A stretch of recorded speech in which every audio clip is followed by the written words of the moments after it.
Welcome, ladies and gentlemen. Hi, I'm Nigel St. James, and we are going to talk about astrology, in particular, the foundation of Western astrology.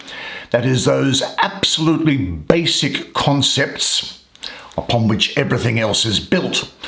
And very often, it seems to me that people just assume or go along with or kind of think, oh, that's just the way that things are done, without actually understanding why it is the case. Well, now we're going to take a few minutes to discover why it is the case. I mean, did you know, for example, that there are 3 zodiacs? And why the Western zodiac, the Western astrologers, use a particular zodiac in exclusion to the others, how it came about, and how radically different it is. Do you know why certain planets are said to rule certain star signs? Do you know how houses are developed in a chart? Do you know why the ascendant is really important in a chart? And in particular, when you look at the angles that go on when transits are happening, why, when you hear that a sextile is good or a trine is good, or that a square is bad or that an opposition is bad, why actually that is the case. Now, this might seem very fundamental. We are, if you like, we are in the lobby of the astrology building, and we are learning these things before we start taking the elevator to the first floor, the second floor, and third floor, because this goes on and on and on. But these foundational things are extremely important. You've got to get them around your head. Now, the first thing is, where does the name astrology come from? Well, it comes from the Greek. Greek is extremely important, as I'll come to in just a moment. It comes from the Greek word astron, meaning star, and logos, meaning word. Put them together, it means star speak or star word. Zodiac also comes from the Greek, and it actually means a circle of animals. It won't have escaped your attention, for example, that of the signs of the zodiac, which circle the earth. Many of them are animals. And horoscope, what does that mean? Well, it comes from Latin, actually. Horo meaning hour, scope, mark out. So it is to pay attention to a particular hour, a time, or a thing. Not just, for example, things happening in time, but where something is situated, such as the ascendant, or, without getting too involved in the later stages of things like lots of fortune or lots of spirit.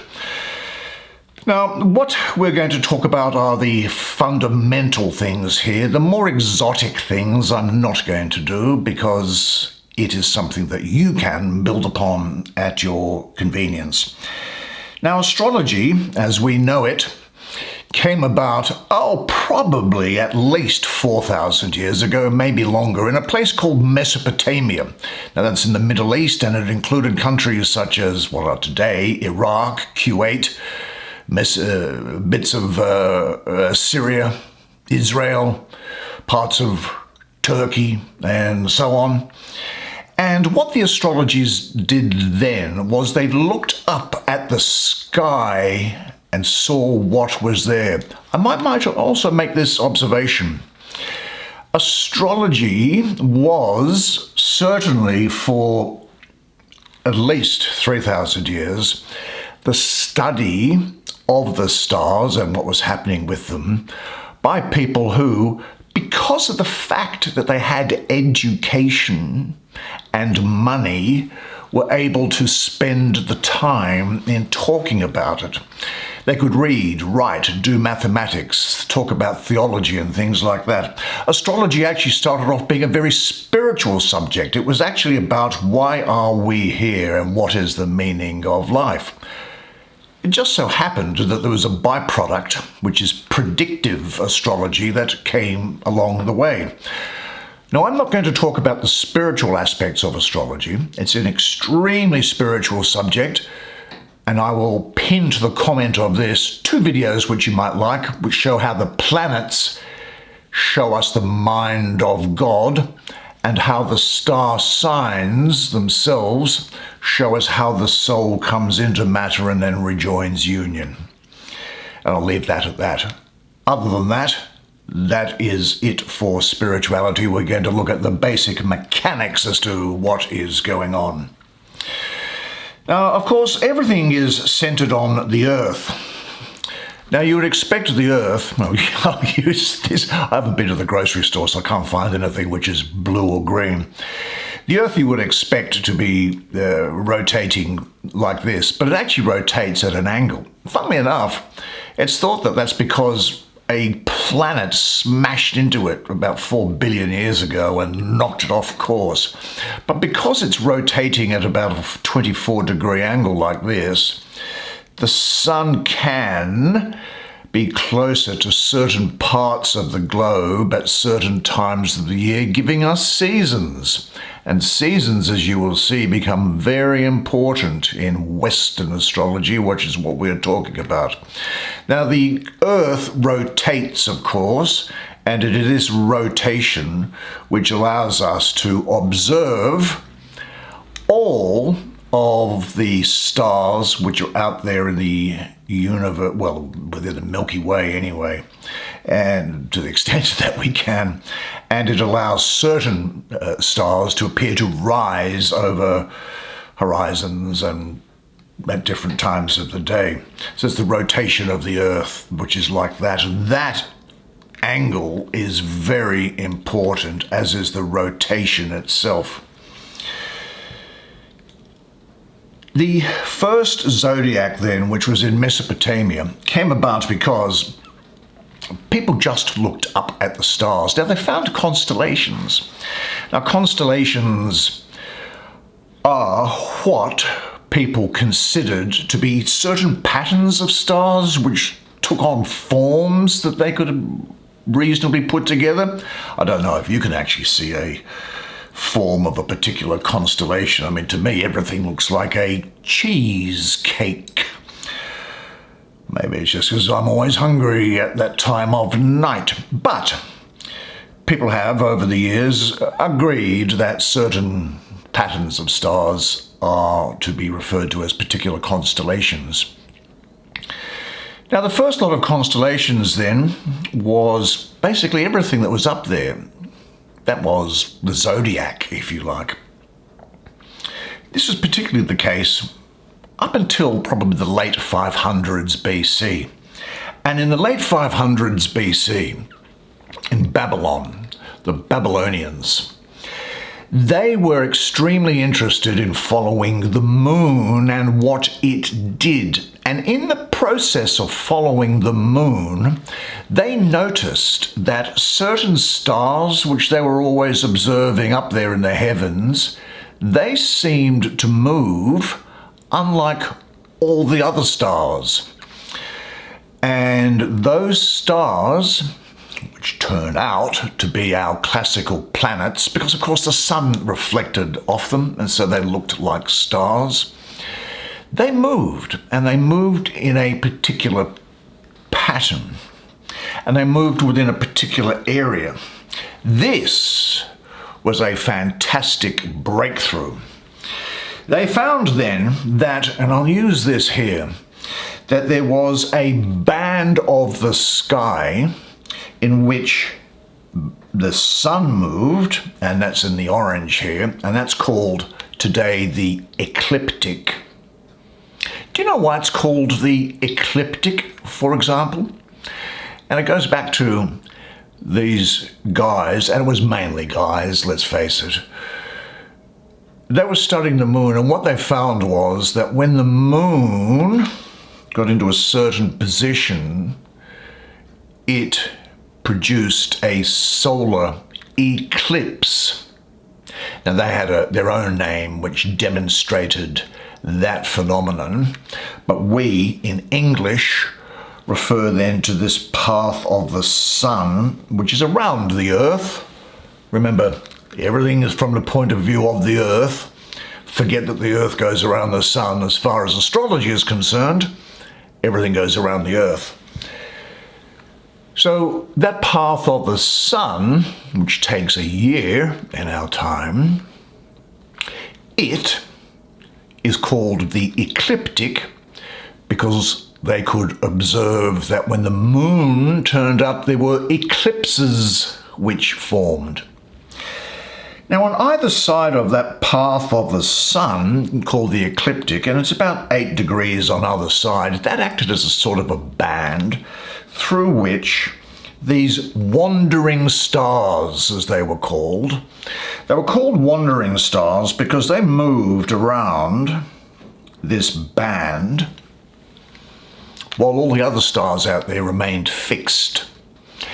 Now, I guess they're called fixed stars because back in the ancient days, and you'll see it in the creation stories of Babylon in Enuma Elish, or in chapter 1 of the book of Genesis in the Jewish, Christian, Islamic creation story, there was the separation of the waters, as they were called, waters being pushed above the earth to allow dry land to appear, and a firmament established which held those waters back. Those stars, I imagine, were considered to be fixed to that firmament and not moving. Of course, they do move, but they're so far away that to us it seems that they are not. For example, if you look at a ship out on the horizon from a beach, it doesn't look like it's moving very fast at all, but it really is. And if you were to look at it from 100 miles away, it would look like it's not moving at all.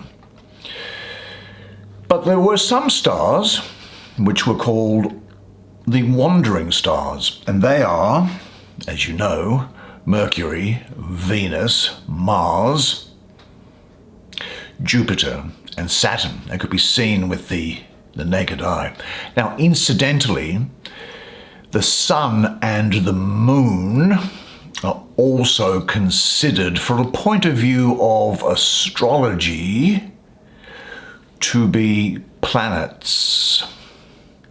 Now, those wandering stars, as they were called, we now know as planets, and that also comes from the Greek, planeteres, I think it is, which means wanderer. So they didn't know that they were planets at the time, but they saw that the stars were wandering around. This thing circles the Earth, this band, and this is called the Zodiac. Now, the Babylonians had something going on with the Zodiac, and it was this. They had within it, first of all, kudos to them for having discovered this band and these wandering planets within it.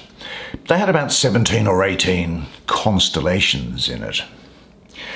And these 17 or 18 constellations, all of which had names, and all of which were related to Babylonian gods or things associated with the different Babylonian gods, they came to the consideration that, look, this is kind of inconvenient, if I can put it that way, because they had a 12-month calendar, just like we do. And so what they did was they looked at these stars, these constellations, of which there were about 17 or 18 of them, and they said, we are mentally going to shrink, if you like, or to consider there being 12 constellations. We're going to make the mental determination that there are 12 constellations, each of 30 degrees, because 30 degrees by 12 is 360, which is the circumference of the Earth, as you would know. So they were very much fixed on the stars themselves. Now, when I mentioned the Babylonian gods, this is part of mythology. So is the firmament, so are the creation stories. Now, myth should not ever be considered to be something which is stupid, something which is wrong. Myths actually are ways in which people seek to translate abstract, intangible feelings, intuitions, words into something which is concrete so that people can make sense of them. And nowhere else is that more seen than in questions of God or gods. But the Babylonians then were very much fixated on the stars, and it's called Sidereal. That means looking at stars. And that's the basis of Indian or Vedic astrology as well, which is to look up at particular stars that are there, which are kind of, let's say, agreed upon to be filling up segments of 30 degrees each, even though they're not. Because in reality, the actual constellations are very different in size.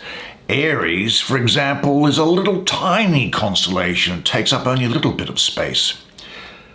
Virgo is huge, so they are different sizes. But what they did was they made a mental cut and cut through the thing so that it fitted into their situation. Sidereal, we're looking at the stars.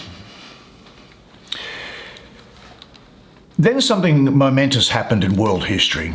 In about 330 BC, a guy and his comrades called Alexander the Great came out of what is today Greece and conquered what was then the Middle East, Egypt, Syria, Palestine, everywhere, even as far as Afghanistan, it is said. And what he did and his cohorts did was that they governed all of that part of the world. And the influence also went through Turkey, Greece obviously, but also into Italy and therefore into Rome. So what became very important from about 330 BC through to really a good 300 or 400 AD was Greek culture, Greek learning, the way Greeks did things, the way Greeks thought about things, and the Greek language in particular.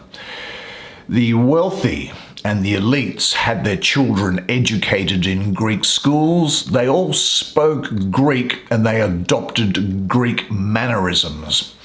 Now that's known as Hellenistic Greek, which you've probably heard of. Now Hellenism just means being like a Greek. That's it in a nutshell.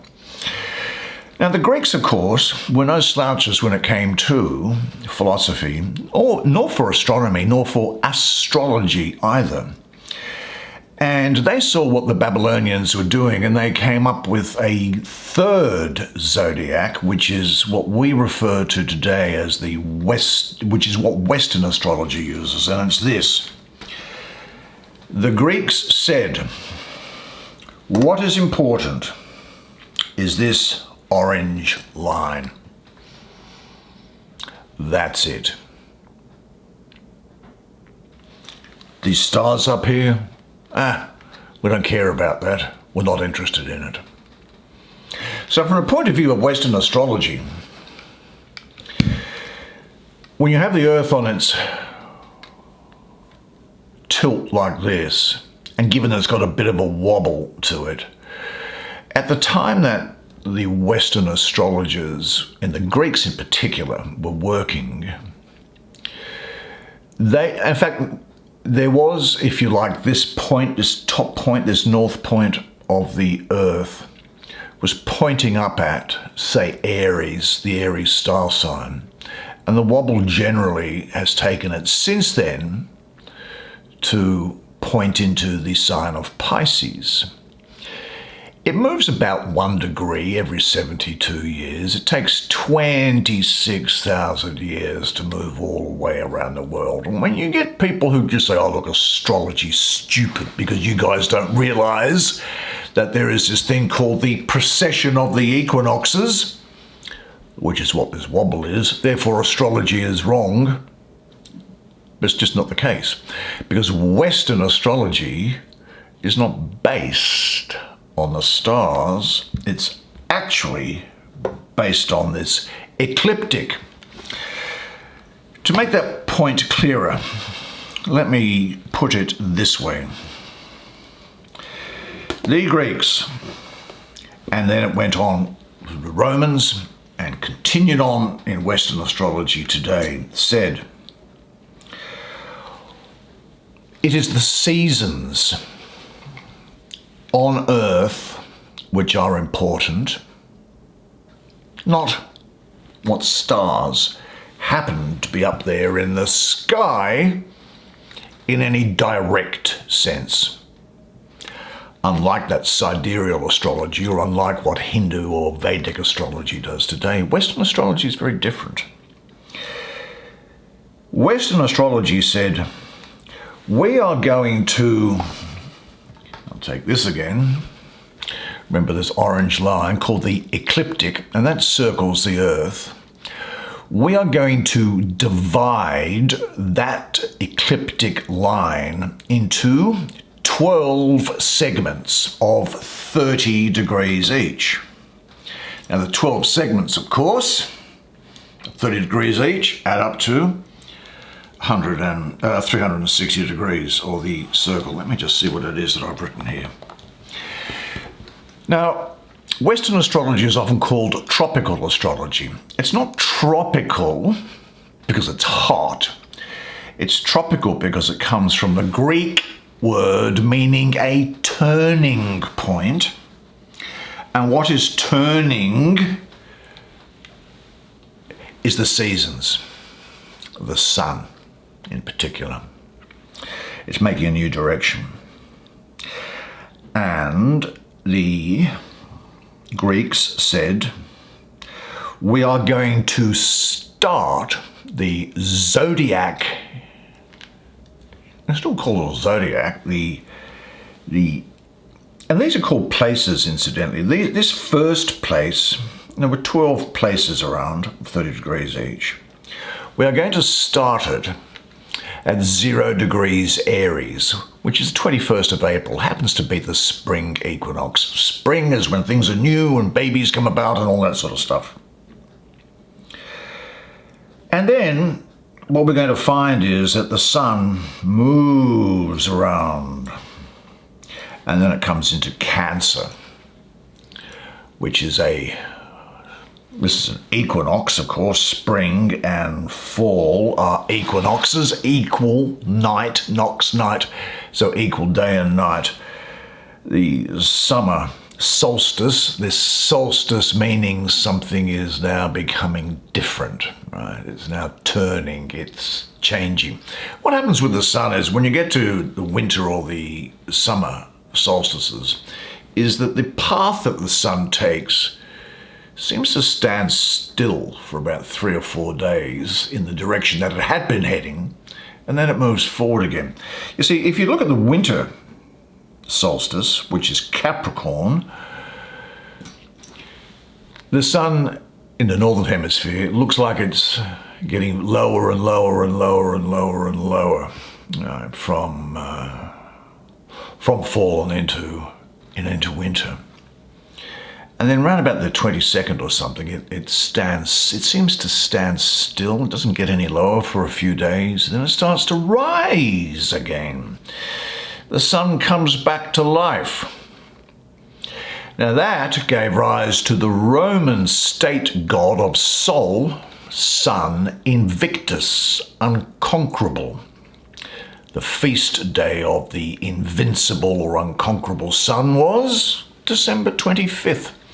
And December 25th is a day in lots of religions which are important. So tropical, what became important was the segments of this ecliptic. So you had Aries, and it was followed by another one, and another one, and another one. Now what the Greeks did was, they said, this segment here, this first, in this case, the first segment, 0 degrees Aries to 29 degrees, 59 minutes and 59 seconds before you get to, then it's 31 degrees, which is the next sign. or the first degree of the next segment. We are going to call those segments after the names of the star signs that we had seen up there. Hence, Aries, Taurus, Gemini, Cancer, Leo, Virgo, Libra, Scorpio, Sagittarius, Capricorn, Aquarius, Pisces. They could have been called anything, but they weren't. They called them after the name of the constellations or the star signs, which of course gives rise to confusion because it's actually that segmentation of the path of the ecliptic which informs the Western zodiac.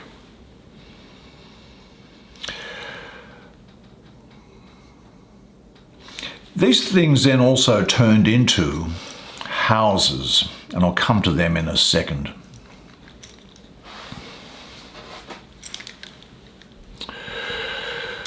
Now, what is the point of astrology?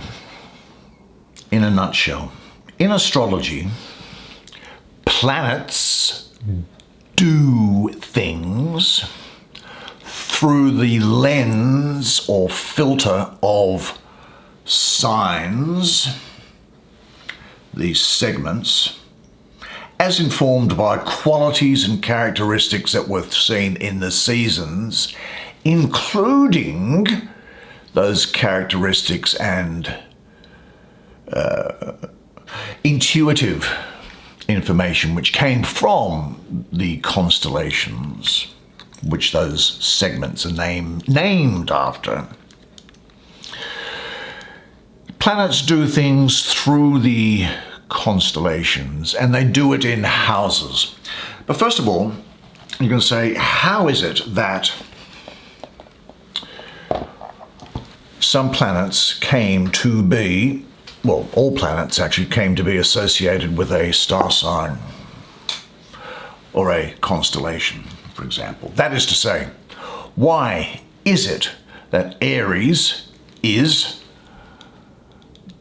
in the house of, that is to say, the house resident, not the place, which is a different thing in houses, as a seen in, we call them houses, but in those days it was seen as a place, a residence. Why is Aries resident in, why is Mars resident in Aries?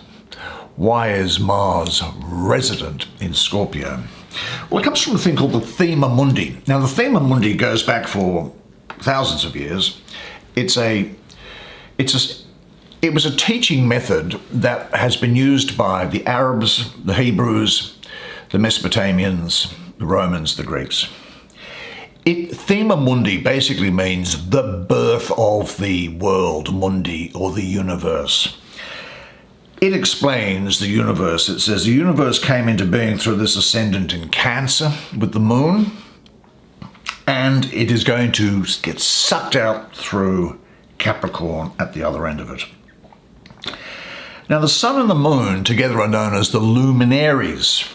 And next to the sun, for example, what's the planet closest to the sun? Mercury. So that's seen as being going this way, it's seen as being in Virgo.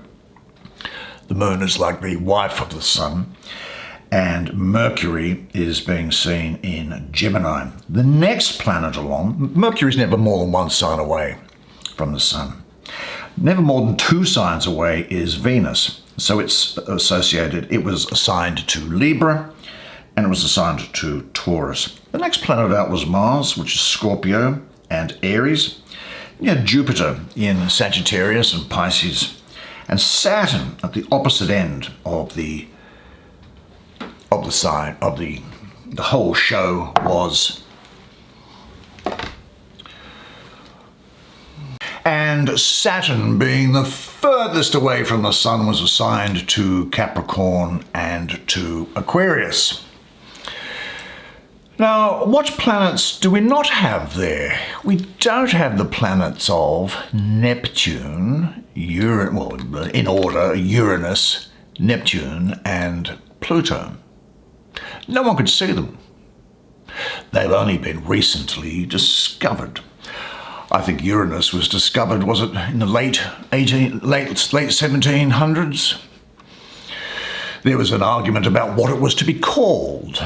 Was it to be called Herschel's planet? Herschel himself, the person who discovered Uranus, said, I think this planet should be called King George III planet, who was the reigning English monarch in England at the time. And other people then suggested that even his name should be used, but ultimately it was chosen as Uranus, without any real reason as to why it was the case. Same thing with Neptune, which is in about 1850, and then Pluto in 1930 or 1940 or something like that. Now the name of Pluto it actually came about because an 11-year-old child, a little girl in England, said to her grandfather at breakfast that'd be a good name for the planet, and he passed it on to some astronomical society. The thing with the planets of... The first thing I'll mention about the planets of those outer planets, sometimes called transpersonal planets, is this. The names of the planets weren't developed by astrologers. They were developed by astronomers and scientists. All the names of the planets today, although they originally had Greek names of different gods and goddesses, they were then translated into the Roman gods and goddesses. And my comments about myths remain the same. So all the planets have got Roman names.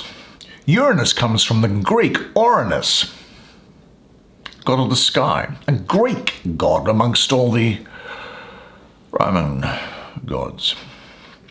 Neptune, for some reason. Look, my view on the outer planets is this. They don't fit anywhere. Now, people attempt to say that, going back to this, Thema Mundi, place where the planets were decided to go, they say, oh, well, what we're going to do with Neptune, for example, is we are going to get rid of Jupiter as the sign of, as residing in Pisces, and we're going to replace it with Neptune. With Uranus, we're going to say that Saturn is going to get out of Aquarius. We're going to replace it with Uranus. Uranus for Saturn, Neptune for Pisces. And Pluto, which was discovered in 1930, less than 100 years ago at the time of making this video, we're going to say it now is the ruler or governor of Scorpio. The other thing that you'll notice about this Thema Mundi chart, and it's this, and I'll say this about planets, and I'll say it about signs. Every planet, classical planet, has as a residence a masculine sign and a feminine sign. Okay? The masculine signs are all the odd numbered signs. So you know the signs through from 1 to 12, where Aries is 1, masculine. Taurus is 2, feminine. Gemini is 3, odd number, masculine. Cancer is 4, even number, that's feminine. Then we have Leo, 5, odd number, masculine. Virgo, 6, even number, feminine, and so on. What you find then is that you have Mercury inhabiting both Gemini, which is a masculine planet, and Virgo, which is a feminine, masculine sign, and Virgo, which is a feminine sign. You have Venus living in the feminine sign of Taurus and the masculine sign of Libra. You have Mars living in the masculine sign of Aries and in the feminine sign of Scorpio. You have Jupiter in the masculine sign of Sagittarius and in the feminine sign of Pisces. You have Saturn living in the feminine sign of Capricorn and in the masculine sign of Aquarius. You see how the system works? And you see how these outer planets just don't fit? There's no rhyme or reason, it seems to me, to come about. It also destroys some of the aspects that I'll get to in just a second. Now, it is my view that with the outer planets, I have had people come to me who have been beside themselves because they say that they have Pluto in their midheaven. Pluto has been around that we've known of for 90 years. I just don't see any intellectual reason for it. People are terrified of Uranus. I don't think there are any bad planets at all. I'll make some comments shortly about what are considered to be bad planets and good planets. But I actually don't think there's anything bad at all in astrology. Now, certain things need to be fixed and there are challenges, and it's asking you to move up, of course. I just think we need a lot more time to decide what to do with Uranus, Neptune, and Pluto. I know there are many astrologers out there who don't agree with me. They're entitled to their opinion. I think that it's taken thousands of years of intellectual and spiritual insight. And again, I refer you to the two videos that I'm posting pinning to the top of the comments section of spiritual insight, dealing with the signs and the planets as they are. What do you do then? Do you then say, well, because there are a whole lot of other things that are floating around out there in the solar system, like a whole lot of asteroids, for example, do you make an asteroid the ruler, the governor of a planet? When someone says that they are the ruler of a house, and again, I'm going back to ancient Greece and to ancient Rome, how things worked there basically was this, that Ahab, now this is for rich people, right? And of course it was the rich and educated who were involved in developing, religion, and for example, early Christianity. You might know that the books of the New Testament, talking about the influence of Greece, all of the works of the New Testament, all of them were written in Greek. They weren't written in Hebrew or Aramaic, they were written in Greek. And in fact, the influence of Greece was so extensive that in around 200 BC, the Hebrew Bible, at least the Torah, the first 5 books of it, and then later the rest of it, were translated from Hebrew to Greek, because a whole bunch of Jewish people who didn't know how to speak Hebrew or Aramaic, and all they knew was Greek. Now, in Greek and Roman times, and of course Greece and Rome were very similar, close to each other's civilizations, the glory that was Greece and the grandeur that was Rome. If you looked at the household structure, there was the male at the head of the house, the father, or as the Romans called it, the pater familiaris, head of the family. Certainly by the time of the Roman Empire, the wife, that is the mother, the wife of the man who was the head of the household, she wasn't even considered to be within the house. She was still considered to be part of her father's house. And then you had other people, children, then you had guests who were part of the house, then you had slaves, and they're all considered to be part of the house. Now, why was the mother, or the wife, still said to be part of the father's house? It wasn't to do with sexism, to do with money. They didn't want the money to be split up. They didn't want family money to be caught up in disputes about things after people died. But in both cases, in Greece and in Rome, what was expected by the ruler of the house and the father, and that's just the way it was, I should understand back then, like the planets in the sign, they were meant to run a proper house, to look after it, to represent the house, and to perform civic duty, to get involved in life and to bring honor on the house. And so these planets which come into houses, I think, can very much be considered along the same way. Now, as far as planets are concerned, let's look at the classical planets. Mercury, and again I repeat, the sun and the moon are considered to be planets within astrology. They are generally considered to be good, although, in my opinion, when the moon moves into eclipse zone, it's not good. It's dangerous and deadly.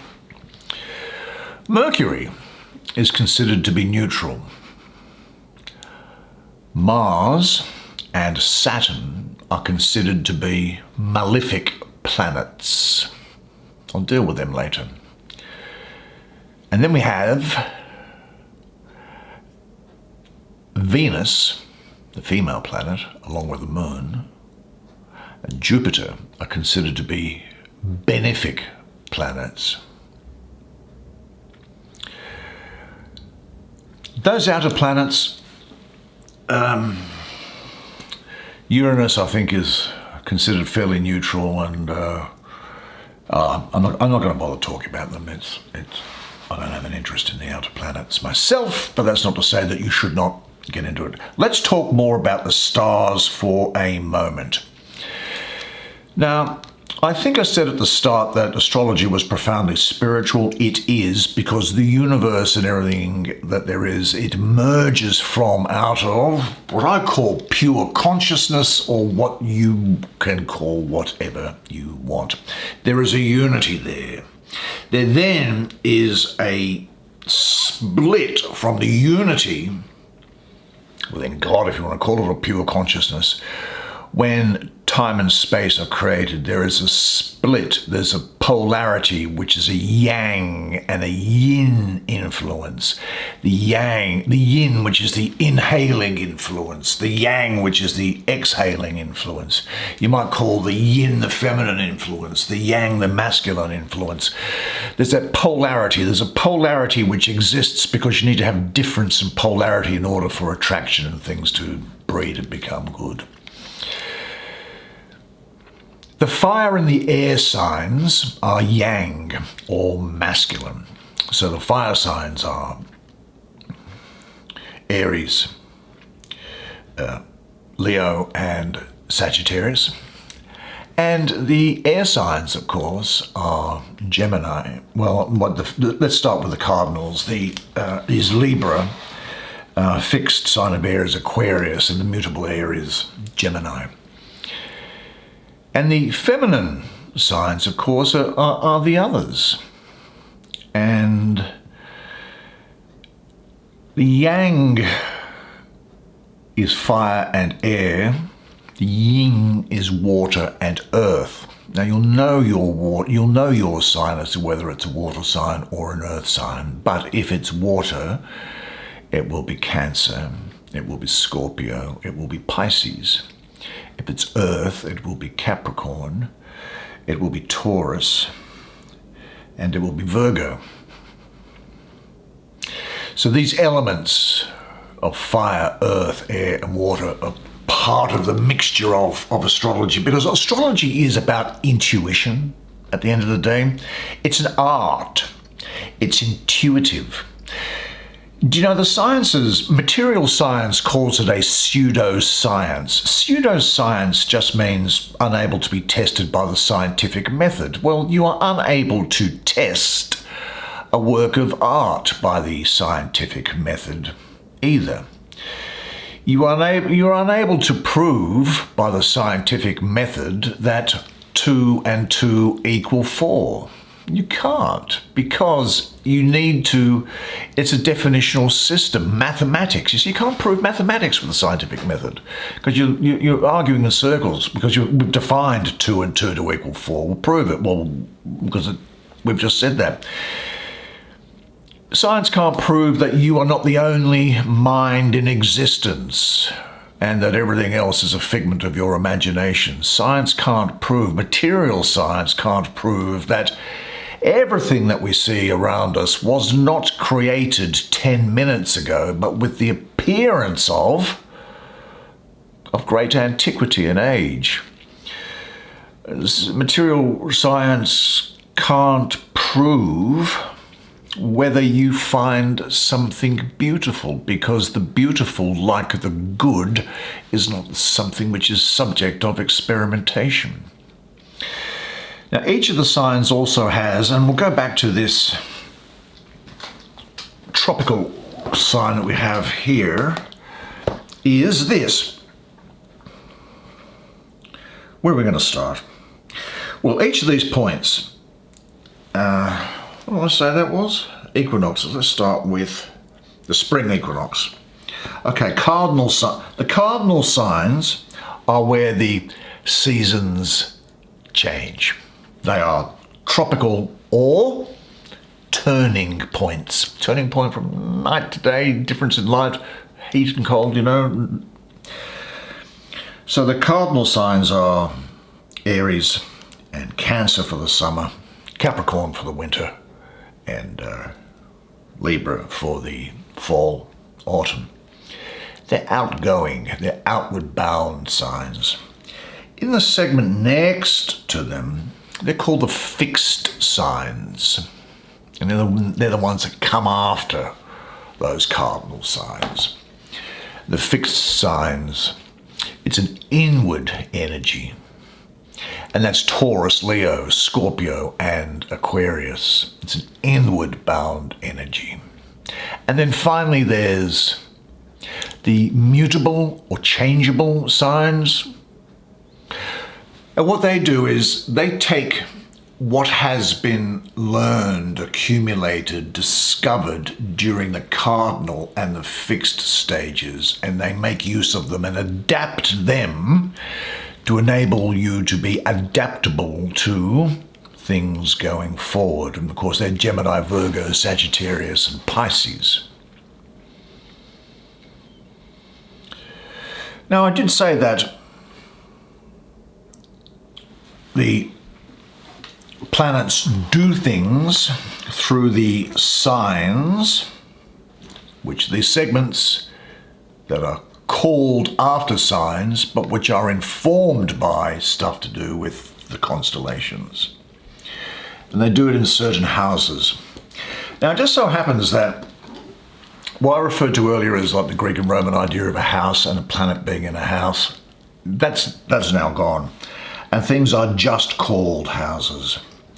And if you look to see where a house is, you look at it by saying, in your birth chart, for example, you need your time of birth, your place of birth, and your date of birth, obviously. Feed that into one of these chart generators, and that should give you your ascendant. Now, your ascendant, the ascendant is the sign, that is that section of the ecliptic called after a constellation, which is rising above the eastern horizon of the place where you're born at. Now, each segment changes on average every 2 hours, so it's kind of important to have the ascendant there. And what the ascendant also establishes is the house. Now look, I've used here what they call the Greek whole house system. There are different house systems that are out there to use. I find the whole house system to be the simplest one. Now, for example, say you were born and your ascendant happened to be at 15 degrees Gemini. Well, some house systems will say, well, your first house,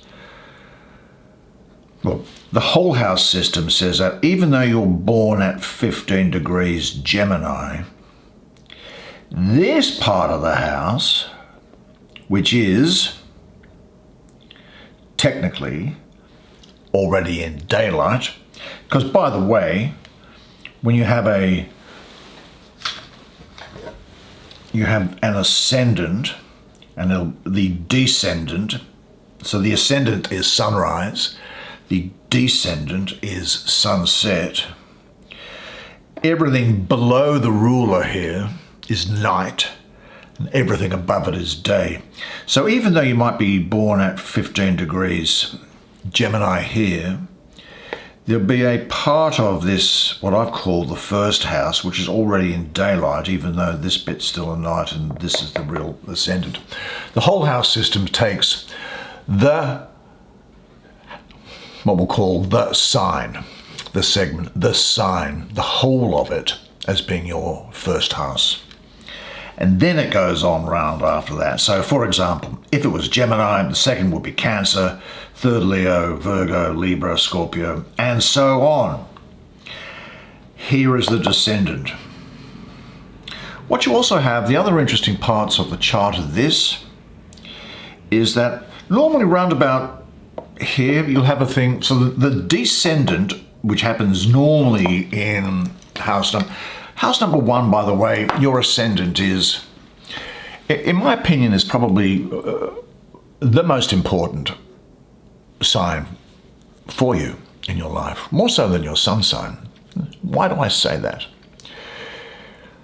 Well, I just mentioned that your ascendant changes on average, every 2 hours. Sometimes less, depends where you are in the world, you know, how close to the poles and the equator and what have you. Your moon sign changes every 2.5 days. Your sun sign changes every 30 or 31 days, thereabouts.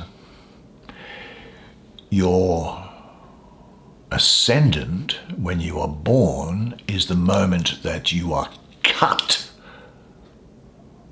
free of the umbilical cord that bound you to your mother, and where you take your first breath as an independent human. And it deals with your identity, your intuition, your instincts, and what have you. Other things in the chart come into play, of course they do, but this is not the part of it, nor has it been the part of it to go into the particular characteristics of each of the sign. The descendant, I will say, normally happens in number 7. That's generally to do with partnerships and in particular with money. Now, normally around sign 10 here, although it can kind of switch around very often, that's called the medium collier. That's that's around noon time. That's around the center of the day when the sun is at its highest.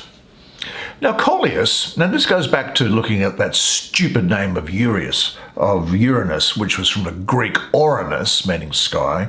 The Roman name was Collius, Collium. And that's reproduced in what they call the MC. Now, that's about your career, your outwards, how you are perceived by the outer world, how people see you. And opposite to that, usually in house 4, is your private self, your home, your family, and things like that.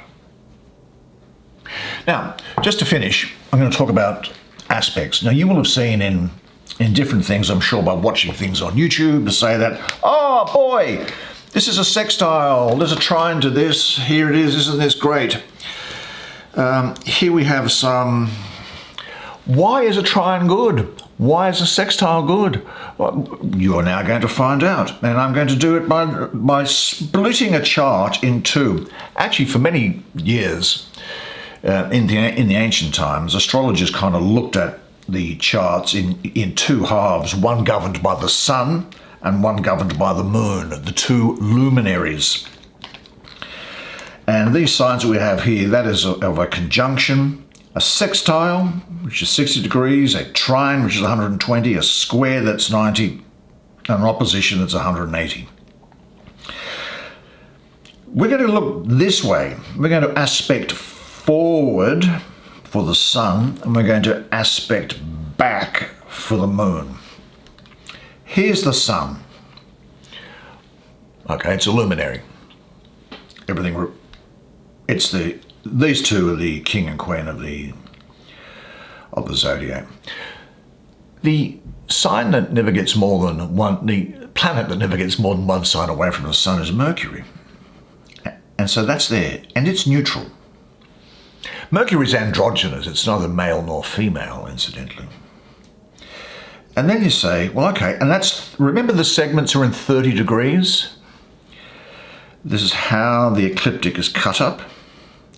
And then we go, and that's in Virgo there, and then we come into Libra, and we go, oh, we find the planet of Venus. Now, Venus is the lesser benefic. So it's a good planet, and it's at 60 degrees. So guess what? You will see nice lines like this coming in. Then you go to Mars, which the sun doesn't like much. Then we come over here to Jupiter in Sagittarius. Well, Jupiter is the greater benefic. 30, 60, 90, 120. This is 60 degrees. Double that is 120 degrees. And we go, what a great trine. And you often see that with blue.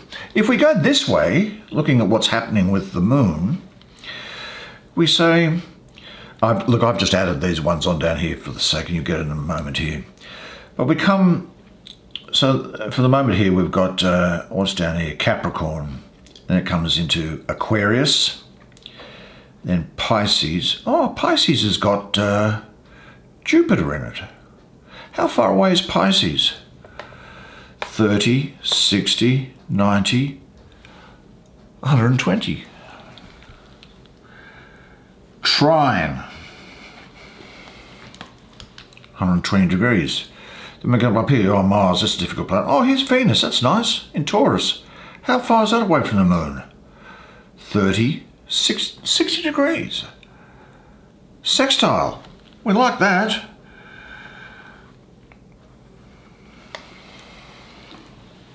So that's where trines and sextiles come from. It's because of the proximity, the angle of the planet on the ecliptic, or as set out on the ecliptic in its segments, to the sun or to the moon.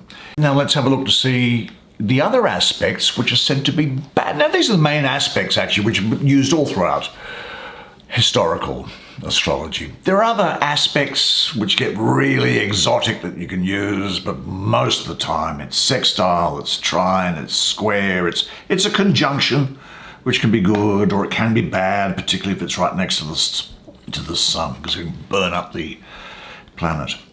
Let's go through here again. Sun, let's go down here. 30 degrees to Mercury, no drama.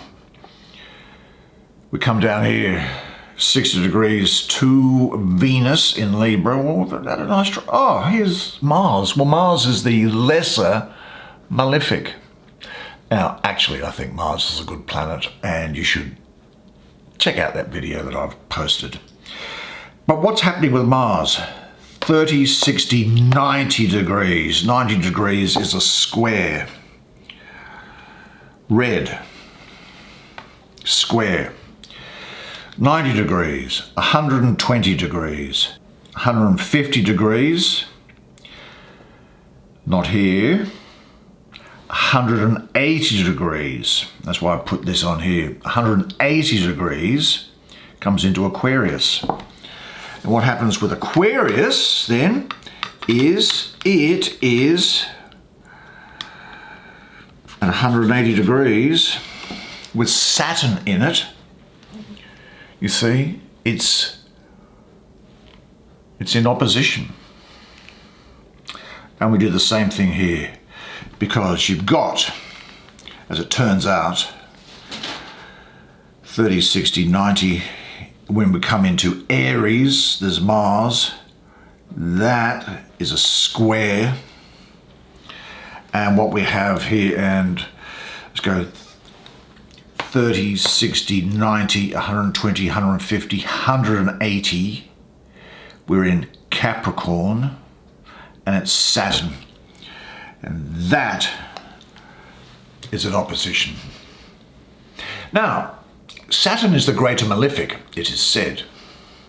So you really do have to reach the conclusion, don't you, that between the square and the opposition would have to be the more difficult angle, if you take the view that any angles are difficult at all. Anyway, that's it in a nutshell. Thank you very much for staying with me. Hope you've enjoyed it. And remember, until I see you again, that you are a legend. And I look forward to seeing you again next time. Until then, it's bye for now.